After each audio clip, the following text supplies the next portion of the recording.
Welcome to another episode of Mike's Money Picks. Today on the podcast, we're going to be breaking down the Week 2 Saturday main slate Kings as well as FanDuel. We are going to be looking at the 12-game slate as a whole, breaking down each game, telling what you can expect as in the games are good, bad, or indifferent plays in DFS. We're going to you might be used in order to make your DFS lineups a little bit different or a little bit better this week. So just make sure you stick around for all 12 games that we can get all of the information that you need to build some winning DFS lineups this week. Now, last week was a huge week for us. Our YouTube subscriber base grew by over 100. So if you have not already, go ahead and hit the subscribe button. That way you can be with us as well as all of our weekly NFL and golf content as well. And then also, if you're subscribed, you can be here for all the other college football content because, this is the Saturday main slate video. We're going to have a video this week for the Friday main slate as well as the Saturday night slate. So if you're subscribed, and if this video helped you out in any way, please hit the like button on YouTube. It really does help me out a ton when you guys do that. And if you're listening on audio, please rate and review. I really do appreciate it. Those go so much further than you could ever know. And I so appreciate when you guys do that. I cannot stress enough how thankful I am. Now, we've also got another announcement that we're going to make here later in the video, but let's go ahead and just cut to the chase. Let's go ahead and start looking at this DFS. All right, so this Saturday slate does look quite differently from last week because we now have a week of action to go by for a lot of teams that are in action here on this slate. So while it does give us a sample size to look at in terms of statistics, in terms of the box score, in terms of the game log, right? It's not necessarily a reason to overreact and assume that everything is going to be exactly the same way it is week one. It's important to understand context. Who was the week one opponent? What was the team's game plan? How did they have success? How did they not have success? And so we're going to be evaluating all that here going forward here in week two. So the first game on the slate is going to be Kansas State heading to Louisiana to take on Tulane.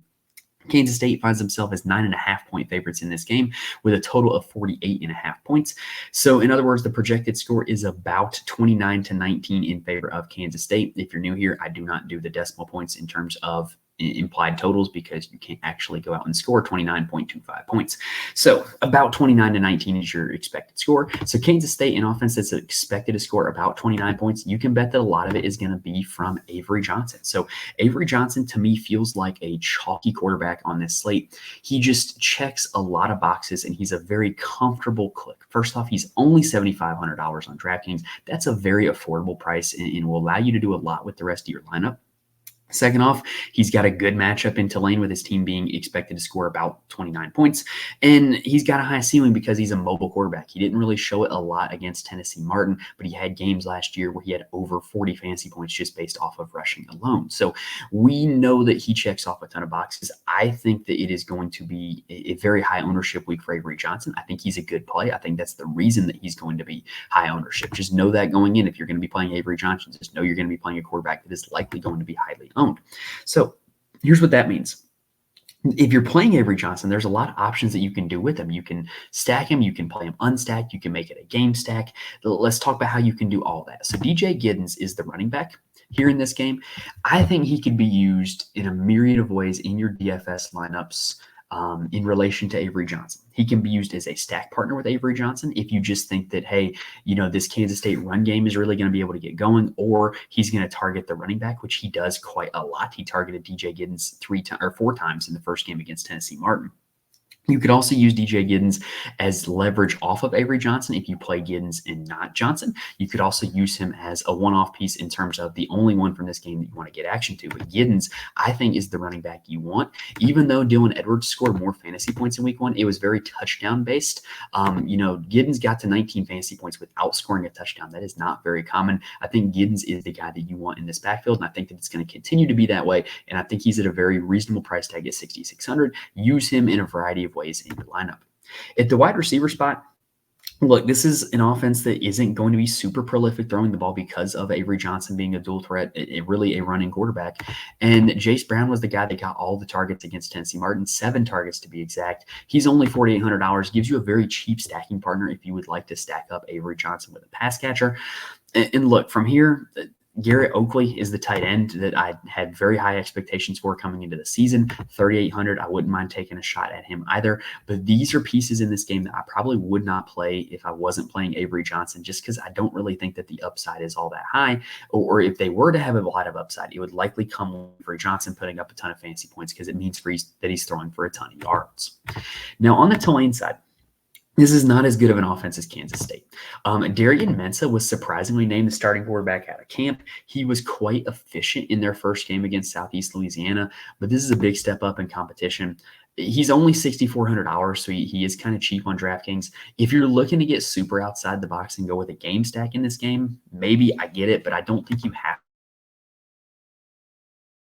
to do that. I think there's other options at the quarterback position. Mekhi Hughes is a guy that I do like on this Tulane team, though. He is the workhorse running back, and I don't really think that's really up for debate. And he's at a very reasonable price tag at $6,300. If you're looking to kind of stack Avery Johnson with somebody on the other side, Mekhi Hughes would probably be the most common guy to do that with.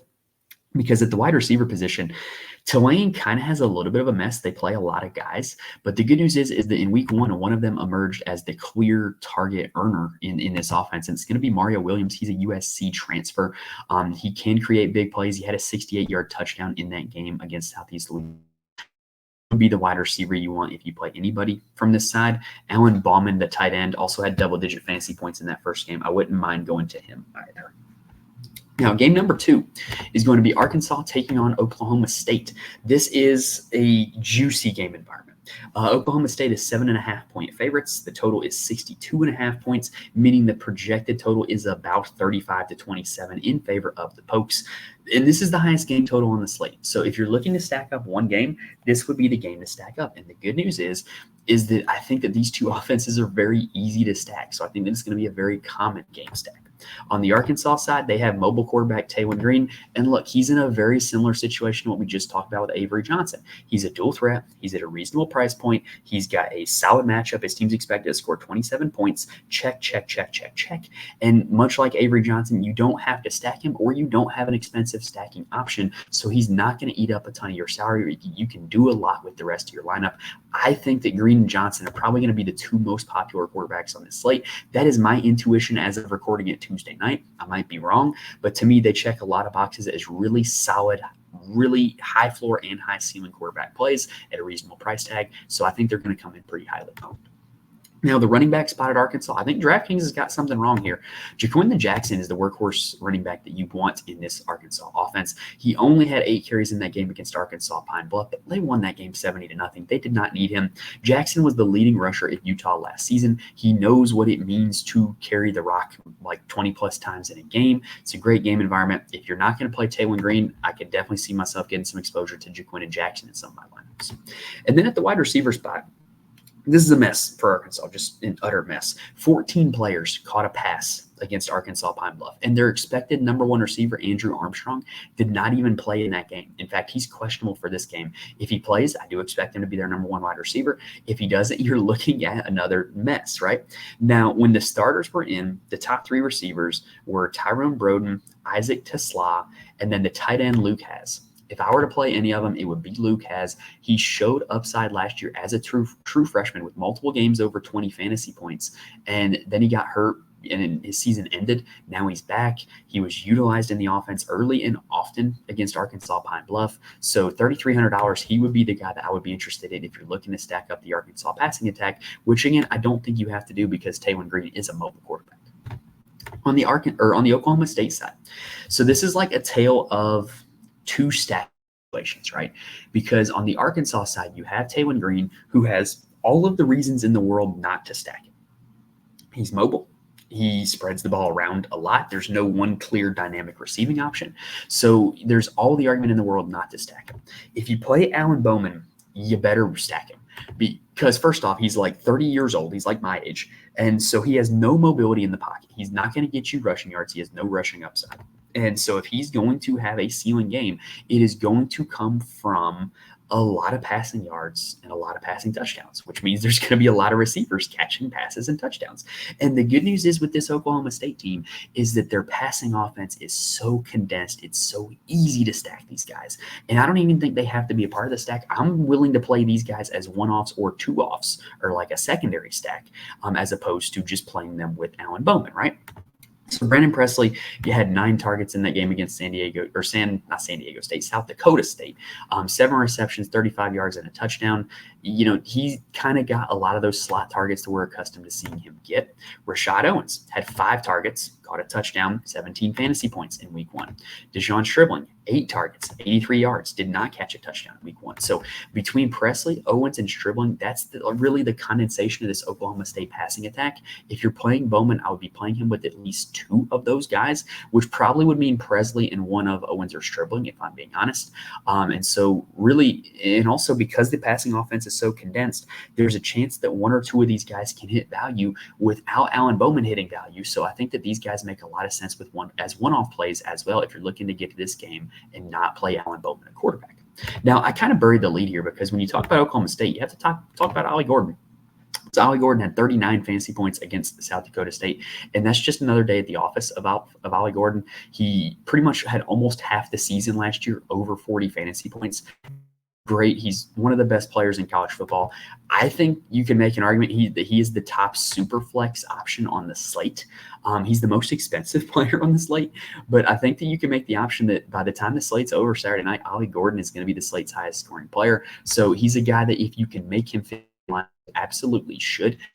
He's going to be high. He has a very high floor. He has a very high ceiling. I just cannot stress enough how good of a guy I think. And no matter what the price tag is, I'm willing to eat it at 9,600. Now, heading to the next game, the game that I want to talk about. Texas taking on Michigan. Yeah, I'm a little bit of a homer. You can see if you're watching on YouTube. I'm admittedly a Texas homer, and that's okay.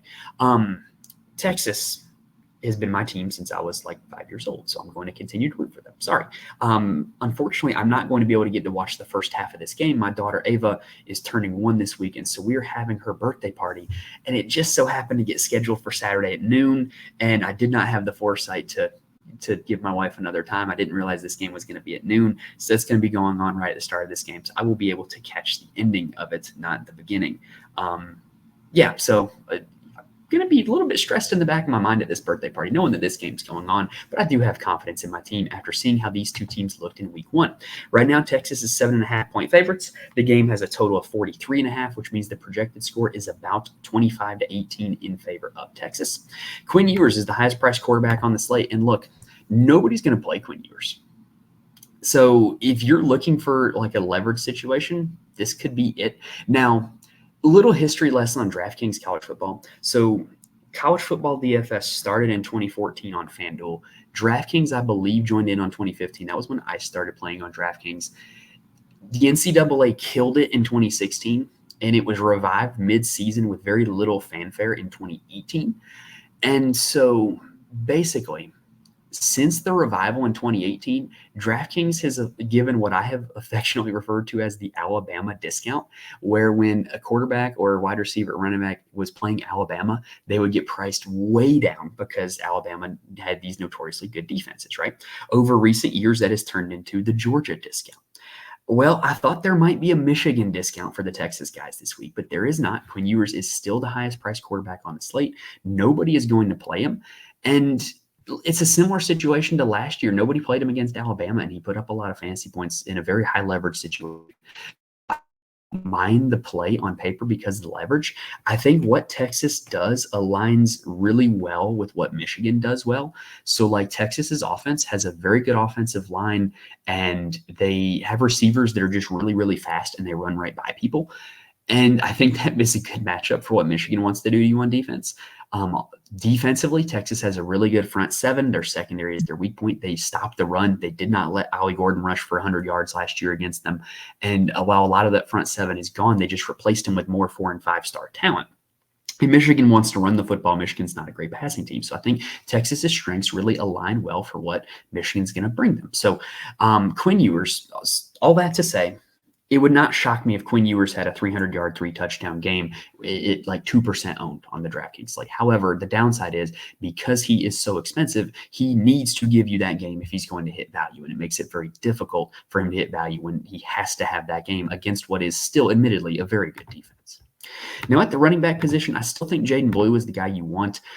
He got very unlucky in terms of touchdowns against Colorado State. He got tackled at the one time. He got subbed out when the team had 1st and goal one time because he got hurt. I still think he's the guy that you want over the course of the season. He's a little expensive for my taste going up against that Michigan defense here today, however. When Travion Wisner was the second running back against Colorado State, I expect him to continue to be just that the rest of the season, the second running back behind Jaden Blue. At the wide receiver spot, look, Texas played a ton of receivers in week 1, but I think Bond and Golden are the two that you want. They were the two that were consistently on the field when the starters were out there. They were the two that scored touchdowns. They just make plays. They're the guys that are just going to run by people. So Bond and Golden would be the two that I would have the most interested in, and I'm probably only going to play them if I were to play Quinn Ewers. I don't think they make a lot of sense as one-off plays. I think if you play Quinn Ewers, play at least one between Bond and Golden, if not two, and hope that he does get you 300 yards and a few touchdowns. On the Michigan side, this offense looked kind of like a mess in week 1. So Davis Warren got the start and played most of the snaps at quarterback and was not great. Alex Orji came in, did his thing as a runner. It's just what he does. Neither of them, to me, project all that well when they're not going to be getting 100% of snaps, and the Texas defense is pretty good.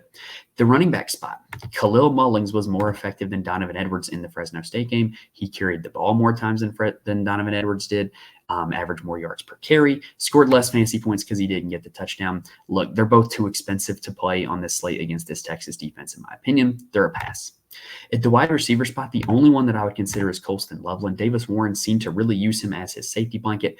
Caught 8 balls on 9 targets in week 1 against Fresno State.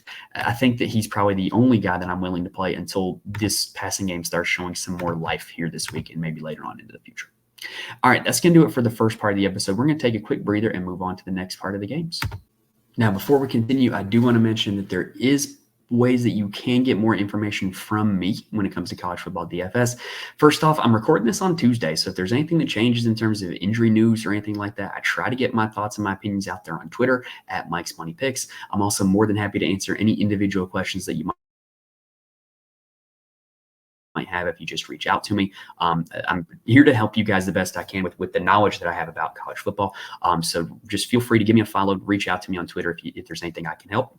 Also, I'm in the Fantasy Corner Discord. Link is in the description on YouTube as well as on the audio feed. Fantasy Corner Discord is a lot of smart people that play DFS for a lot of different sports. The college football chat was jumping last Saturday. We had a lot of people make some money there in that chat. And if you're looking to get in on the discussion, just talk plays, strategies, ownership, whatever, join the Fantasy Corner Discord. Cannot recommend it enough if you're looking for people to talk DFS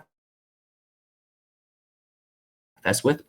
And then lastly, I do write an article to my Patreon every week where I profile my core plays for each DFS slate, every single slate, including the midweek slates. Patreon.com/Mike's Money Picks is where you can get all of those. Now, also, one more thing, special announcement. So I got signed on last week by drroto.com to do their weekly college football DFS article. It is for the Saturday main slate. It is available to all access subscribers on drroto.com. It's the first time I've been, kind of gotten to write for, a national audience more than just the audience on my Patreon. So super stoked about it. If you want to check out the articles, go subscribe on drroto.com. They are going to be different in nature than the Patreon articles. So if you're a Patreon subscriber, don't worry, those are not going anywhere. The Dr. Robo articles are for the Saturday main slate. They're much more informational based and projections based, whereas the Patreon article is much more game theory, leverage, educational based. So, it's just another way that, we can get my content, get my knowledge out there. Super stoked to be a part of the team at Dr. Roto, and really excited for this opportunity to continue writing for them, at least through the duration of this college football season. So go check out drroto.com if you have not heard of them already. They've got a lot of good stuff on there. They've hooked me up with an all access membership. So I've been using a lot of their content and I'm really thankful for them for giving me this opportunity.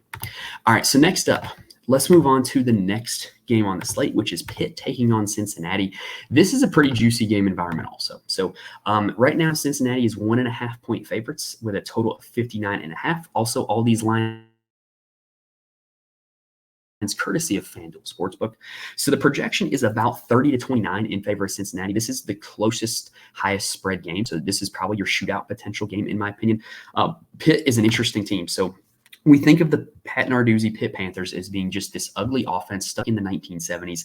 And they were not that last week against Kent State. They have a new offensive coordinator brought in from Western Carolina, did some, creative things that did with tempo. They played with pace. Like, they looked like a modern college football offense for once. And Eli Holstein was named the starting quarterback. He did not disappoint. In a game they won by 31 points, he had 40 passing attempts. That tells me that A, this offense is committed to being aggressive, and B, this offense is committed to playing at a fast tempo because that they wanted that clock to be running for most of the second half. And he put up 27 fantasy points in that game. He's at a very reasonable price tag. If you need to pay down at quarterback to fit the likes of Ollie Gordon or somebody like that in your lineup, Eli Holstein is a way that you can do that. At the running back position, Pitt has a clear bell cow now too, with Rodney Hammond Jr. out for the time being.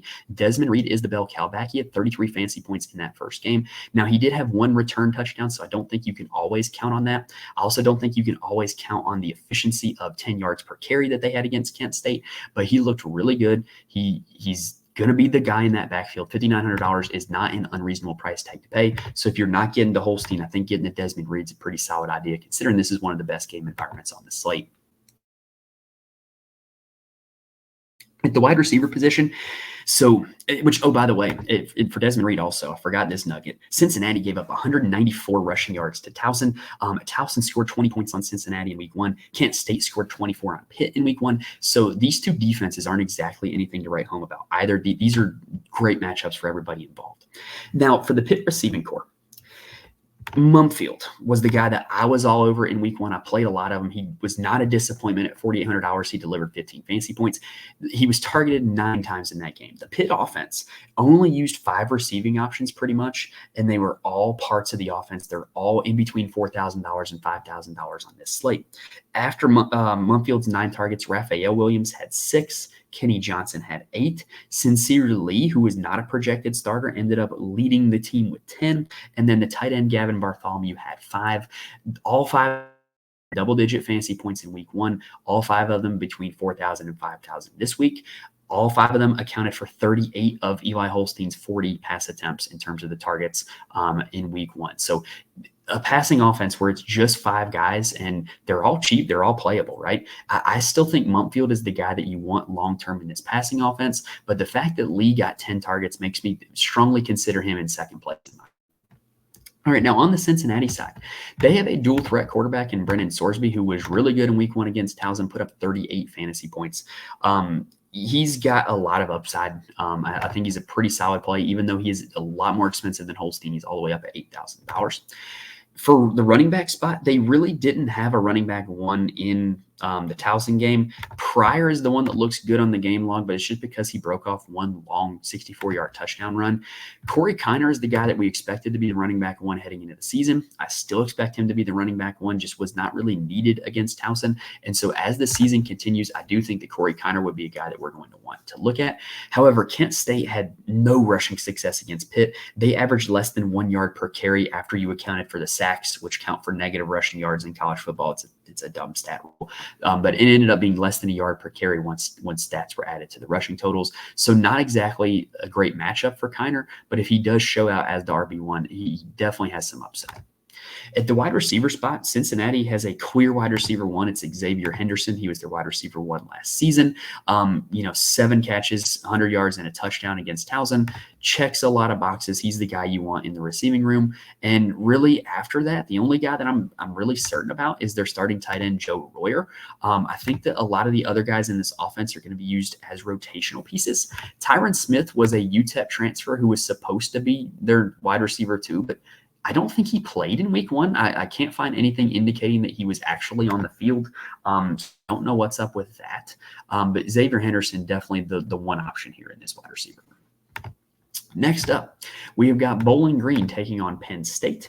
But right now, Penn State is 34.5-point favorites with a total of 48.5, which means the projected score is about 41-7 in favor of Penn State. For Bowling Green, there's not a whole lot of appealing options. Connor Bazelak's the quarterback. He's $5,100. I'm not going to play him. At running back, Terrion Stewart is their guy. he's a volume-based play, in my opinion. He's going to get carry after carry after carry. Penn State, one of the best rush defenses in the nation. So, yeah, if you think that, maybe he gets 20 carries, falls into the end zone, maybe he's worth a look, but I think there's better running back plays out there. And at wide receiver, Harold Fannin is their tight end. He is their number one receiving option. Probably not getting to any of these Bowling Green guys, if I'm going to be honest. The most likely one would probably be Terrion Stewart, to be a little contrarian, but I still think there's better points per dollar running backs out there on the board. On the Penn State side, Drew Allar is an interesting one. So, I kind of hated on him a little bit on the episode last week, but he put up 25 fantasy points. He was good in that game. Here's the bottom line. Is not going to be a very high volume passing attack in this game or probably over the course of the season. So he needs big plays in order to hit value at his expensive salary of $8,500. Well, last week, all of the big plays and pretty much all the wide receiver targets went to Harrison Wallace. He was targeted 9 times, caught 5 passes for 117 yards and 2 touchdowns in that game against West Virginia. So if I'm playing Allar, it is going to be stacked with Harrison Wallace and just hoping that the two can connect on a few big plays. Tyler Warren's their tight end. He's probably their next best receiving option. But look, if Allar was 6,500 instead of 8,500, I think he'd be a great option. At 8,500, he really has a narrow pathway to hitting, and it would have to be connecting on some bombs with Harrison Wallace. Oh, and then I forgot. I kind of buried the lead there on this one again. Nick Singleton is their running back. I think he is just better than Kaytron Allen. I think everybody can see that now. He's an explosive play waiting to happen. I think he is one of the top running back plays on the slate. Next up, we've got Georgia Tech taking on Syracuse. The now ranked Georgia Tech Yellow Jackets. Really happy to see it for them. I've got a cousin and an uncle who are huge Georgia Tech fans that just really, really happy to see their success. They've waited quite a long time for Georgia Tech to have some success. This game, Georgia Tech is 2.5-point favorites. The total is 59.5, meaning the projection is about 31-28 in favor of the Yellow Jackets. And Syracuse struggled defending the run against Ohio. They gave up 30 carries for 255 yards. So there's 2 guys that can take advantage of that for Georgia Tech. First off is the quarterback, Haynes King. He had 15 rushing attempts against Florida State. He had 5 rushing attempts against Georgia State in week 1. So this is a guy that's going to run the football. He's got rushing upside. I like Haynes King as a play at the quarterback spot. Now, I also like Jamal Haynes, who is Georgia Tech's workhorse running back. 17 carries against Georgia State. He is the guy in this backfield. He can be explosive. I think that really he could be the guy that takes advantage of the weak rushing defense that is the Syracuse Orange that we saw on Saturday. And then at the wide receiver spot, it's going to be dependent on whether or not you trust prior perception of players or current production of players, because Eric Singleton Jr. was the guy that was a true freshman last year, was their number 1 receiving option. Everybody was all over him, all hype on him entering the season this year. But Malik Rutherford has been the guy that has stolen the show in both the first 2 games so far. He's led in targets in both games. He had 9 targets for 131 yards and a touchdown against Georgia State. So Rutherford has been the guy so far this season, but is Singleton eventually going to overtake him? Time will tell, but those are the 2 guys I think you want in this receiver group. Now, on the Syracuse side, so Syracuse was actually a source of my best lineup last Saturday. I actually had 3 Syracuse guys in the same lineup without Kyle. Sometimes when you have these condensed offenses that only feature a few skill players, you do not need the quarterback in your stack. Now, Kyle McCord, would he have been good on that stack? Yes, he put up 32 fantasy points against Ohio. But how many times have we seen in the NFL Puka and Cooper Kupp or something like that go off and Matthew Stafford has like 19 fantasy points, right? The Syracuse offense is the same way, where they're so condensed on their playmakers that you don't need the quarterback to complete the stack. But I will say Kyle McCord is worth. He's $8,400. He put up 32 fantasy points last week. He's going up against Georgia Tech pass defense that is not great. So he's definitely an interest of me. But I say all this to talk about just the skill players for Syracuse. We know where the production is going to come from. LaQuint Allen was their workhorse running back last week. We talked about how glaring mispriced he was against Ohio. I played him at 60% on the main slate, which is about as high as I ever play anybody on a 12-game main slate, just because I never want to be buried. One guy ends up, just not being great. So I generally never go above 60%, but he was the only guy on that slate that I went 60% for. And he paid it off. He got 22 fantasy points against Ohio. Now he's up to $7,000. I still think he's worth it because he is the workhorse.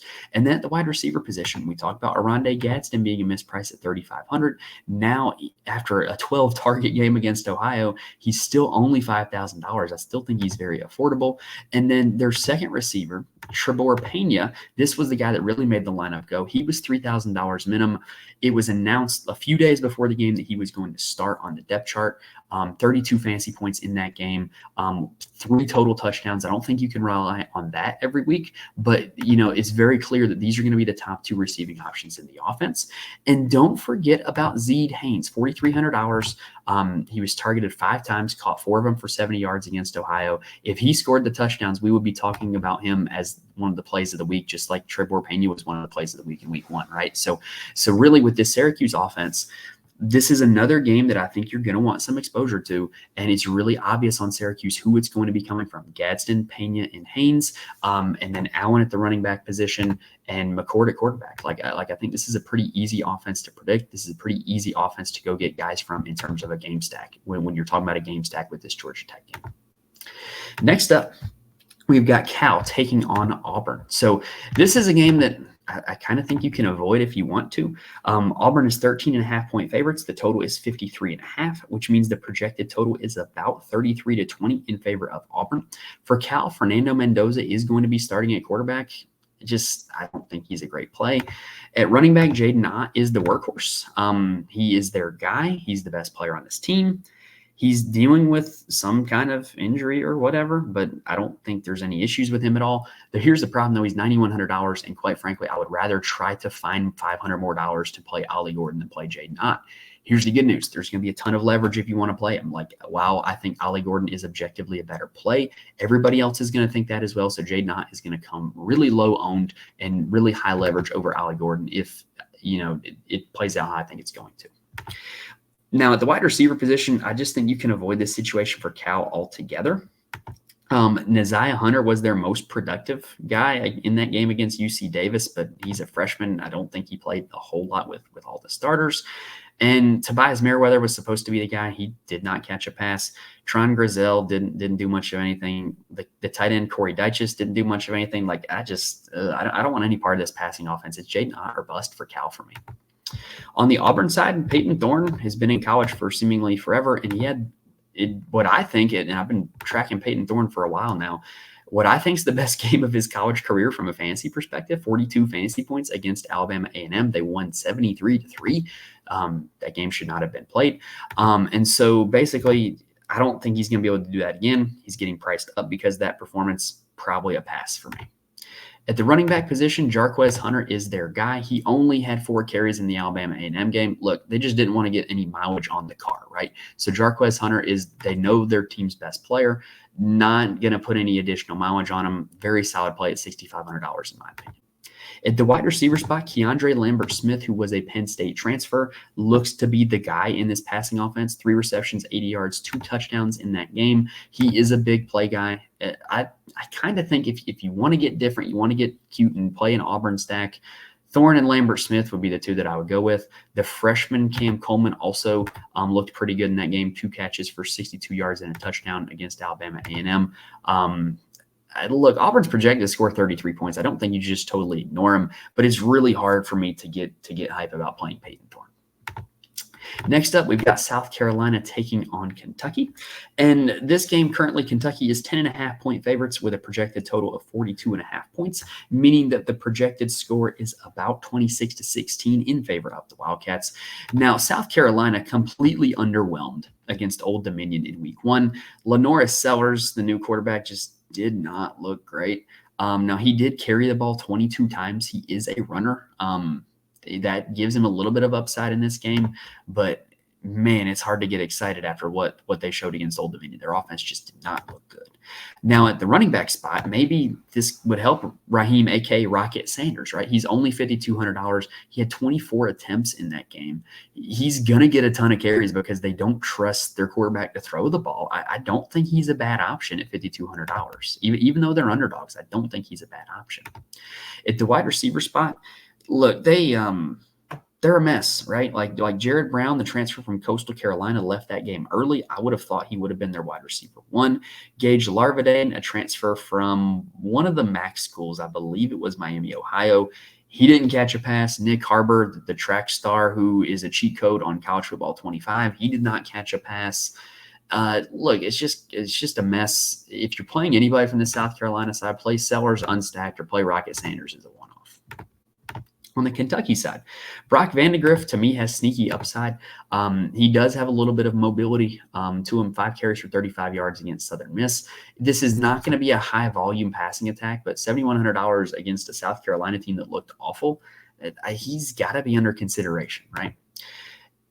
At the running back position for Kentucky, Chip Trayanum is going to miss the week 2 again. He missed week 1. Demi Sumo Karnby is an NC State transfer for Kentucky that he's never been a lead back. He's never been a guy to see like more than 15, 20 carries in a game. That's going to be the case again, I think, this week. That limits his upside and also means that everybody else is going to be in a committee, which Jason Patterson was the guy that took the second shot in the committee in week 1. I would expect him to be the guy that is second in week 2 as well. The wide receiver spot, Barryon Brown's a big play waiting to happen. Caught 2 touchdowns against Southern Miss. He would be the receiver that I would consider. I think you can play him as a one-off because there's a chance that he just has ran touchdowns. And if you're playing Brock Vandegrift, definitely stack him up with Barryon Brown. All right, we're going to take a quick breather, and then we're going to finish this. Just a quick reminder, if this video has helped you in any way get prepared for this Saturday slate, make sure to hit the like button on YouTube, rate and review the audio. It helps me out a ton when you guys do that, and I really appreciate it. I cannot stress enough how much I appreciate it. All right, now, next up is the Cy-Hawk Trophy. Iowa State taking on Iowa.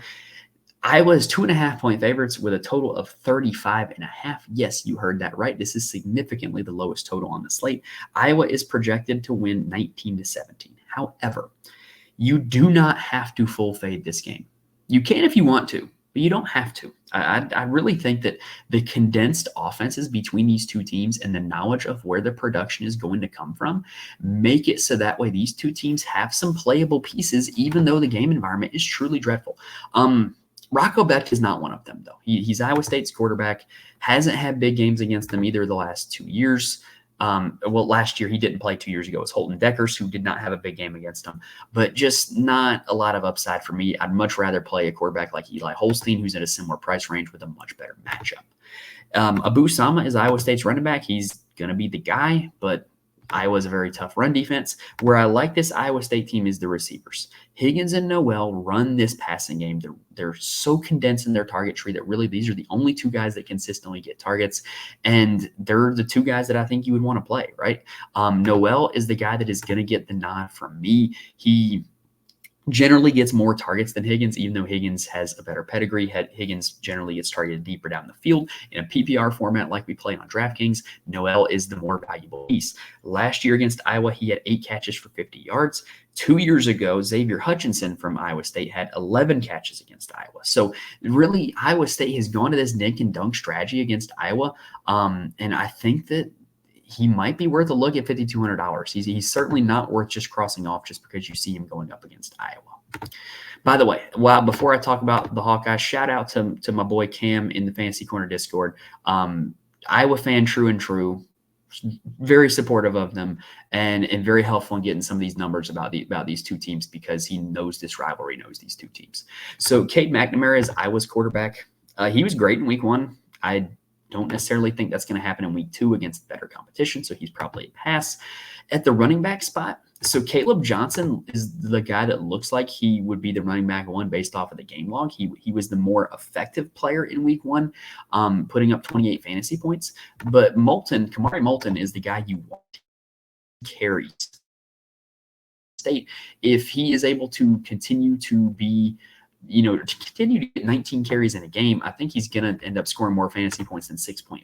So to me, Johnson is the guy that people are probably going to click, but I think Moulton is the guy you want based off of their usage. At the receiver spot, Death, Taxes, and Iowa tight ends. Luke Lachey is their tight end now. 8 targets in week 1, which was more than anybody else. He would be the only Iowa pass catching option that I would consider at $3,800. Next up, we have Baylor taking on Utah, another really good defense in the Utah Utes. You can avoid this game if you want to. This is a game I'm probably not going to have a ton of pieces from. Utah is 14.5-point favorites. The total is 53.5 points, which means the projected total is about 34-20 in favor of Utah. On the Baylor side, DeQuan Finn's their starter. He's a dual threat. $7,000 is not an unreasonable price tag for somebody of his skill. This is not a good matchup. I'll catch up with you down the road, DeQuan. At the running back spot for Baylor. So Dawson Pendergrass was the running back who won in week 1, 17 carries, put up 15 fantasy points. Not bad. Even though the matchup is poor, you don't need a whole lot for him to hit value. Richard Reese 2 years ago was a great true freshman for Baylor. Has not done a times against Charleston State. So really between these two guys, if they're going to run the ball a lot, they have a chance to hit value given that neither of them are priced above $4,000. They're not out of consideration for me. At the wide receiver spot for Baylor, Keytron Jackson Jr. was their best receiver in week 1. They were not a super prolific passing attack, though. Michael Trigg is their tight end transfer from Ole Miss. He's really talented. He might be worth a look. Monterey Baldwin, it feels like he's been there forever. He is a big play guy waiting to happen. Might be worth a look, but I think I'm probably avoiding this Baylor passing game. On the Utah side, Cam Rising had a super unique week 1, accounted for 5 touchdowns and on only 10 completions. It had as many incompletions as he had touchdowns, which is insane. He also has rushing upside. He just did not need to show it against Southern Utah. I don't think he's a bad – he's a pretty mediocre defense. The only problem is that he comes in very expensive at $8,900. And kind of the recurring theme here of this episode, I think there are more comfortable quarterback clicks further down the board. So Rising is not going to come in highly owned. You can get him very low owned if you are confident in what he can do against Baylor. At the running back spot, this is just between Bernard, Glover, Mitchell, and Stanley. Stanley looks like the play because he had 36 fantasy points. However, he just caught a few screen passes and took him to the house. I think it was kind of a game by DeJohn Stanley. I'm going to be passing on him and passing on this committee quite easily. At the wide receiver spot for Utah, it's not really a wide receiver that I'm interested in. It's Brant Keithy. He's their tight end. He was their best receiving option in week 1. 4 catches, 69 touchdowns. He's a little more expensive now, but I do think he is worth the cost. He's the top passing game that I'm going to be interested in. Next up, we have Northern Illinois taking on Notre Dame. Notre Dame is 28.5-point favorites with a total of 45.5. That's not very high. So the projected score is about 37-9 in favor of Northern Illinois. Honest, after watching them shut down Texas A&M for 4 quarters, I'm not really this Notre Dame defense anytime soon. Ethan Hampton is the starter for Northern Illinois, was great against Western Illinois. They have all the directional Illinois schools covered. He was great in that game. Just not interested going up against Notre Dame. Sorry. I'll catch up back with you. I will see you in Maction season, Ethan Hampton. Same goes for the running backs. Ontario Brown is their better running back. Gavin Williams is kind of the 1B. They're great plays in Maction once we get to November, but not against Notre Dame. Their number 1 receiver is Trayvon Rudolph. And look, normally number 1 wide receivers for bad teams are worth a shot in DFS because there's a chance they could break off a few big plays. But Notre Dame's got Benjamin Morrison, one of the best corners in the nation. So probably just not going to play anybody from this Northern Illinois side, and I'm okay with that. Now, on the Notre Dame side, I do like Riley Leonard. He is a dual threat quarterback. Notre Dame's projected to score 37 points. Texas A&M's a really good defense. Northern Illinois, not a comparison. So I think this would be a pretty good opportunity for Leonard to pick up a lot of fantasy points. Much like what I've said about Cam Rising, what I've said about the other expensive quarterbacks, he needs a lot to hit value. There are more comfortable, easier clicks further down the board, so I don't think he's going to be supremely highly owned, but I do think that he gives you a lot of rushing upside, which not a lot of the other high-priced quarterbacks can give you. At the running back spot, Notre Dame's got a 2-headed monster, Jadarian Price and Jeremiah Love. Love was better to me from my perception in the Texas A&M game. I'm going to continue to until proven otherwise. And I think that Love is in a pretty good spot here in this game against a Northern Illinois team that just should not be able to match up front with Notre Dame. And both of these two guys can. Two of them, I would much prefer Jeremiah Love. If he gives you 2 long runs, he's going to pay off his price tag. At the wide receiver position, it's not a great situation for Notre Dame. Jordan Faison is out, though, which should open up kind of a more clear target tree. The only other receivers that really played a lot in game one were Greathouse, Mitchell, and Collins. So between the three of them, somebody's got to get a boost with Jordan Faison out. If I had to guess, it would be Chris Mitchell, who it was great against Group of 5 competition last year. Just didn't really get used a whole lot against Texas A&M. Maybe he could be the guy. He's certainly the game breaker among this group. I would be willing to give him a shot. Mitchell Evans, Notre Dame's tight end, played 10 snaps against Texas A&M. It's not great. Not going to be playing him on DraftKings until I see that he's going to play a full game, which breaks my heart because I drafted a ton of him in best ball and underdog. All right, last game of the day. We've got Michigan State taking on Maryland. So currently, Maryland is 8.5-point favorites. The total is 44.5 points, meaning the projection is about 26-18 in favor of Maryland. And look, the Spartans, they were just unimpressive in week one. Aiden Childs, 11 fantasy points, and 6 of it came from a rushing touchdown that he got. So, hey, he does have some rushing upside. He's a talented guy. He's going to figure it out eventually. He did not do anything to inspire me to play him based off of his week one performance. At the running back spot, kind of the same deal. Katron Lynch-Adams, the UMass, really long run. Other than that, he was okay. Nathan Carter just had a ton of carries, didn't really do a whole lot. It's clear that Carter is the 1A, Lynch-Adams is the 1B, but Lynch-Adams is significantly more likely to break off a big play. I don't know what to make of this situation. I think you can avoid it because I think there's better plays on the board. At the wide receiver spot, the one good targeted in the passing game for Michigan State. He had 14 targets in week one. The bad news is he only pulled down 3 of them. That's not optimal. So he would be the only guy to avoid this offense if you want altogether, though. And I have no argument from you if you decide to do so. On the Maryland side, Billy Edwards good against UConn. Put up 27 fantasy points. He has a slight little bit of rushing upside. Don't mind him at $6,500. He's a decent click. That there's other quarterbacks that are going to be highly owned, so I don't mind him as a little bit of a leverage play. At the running back spot, I think Roman Hemby is the guy here. He's going to get more carries in closer games.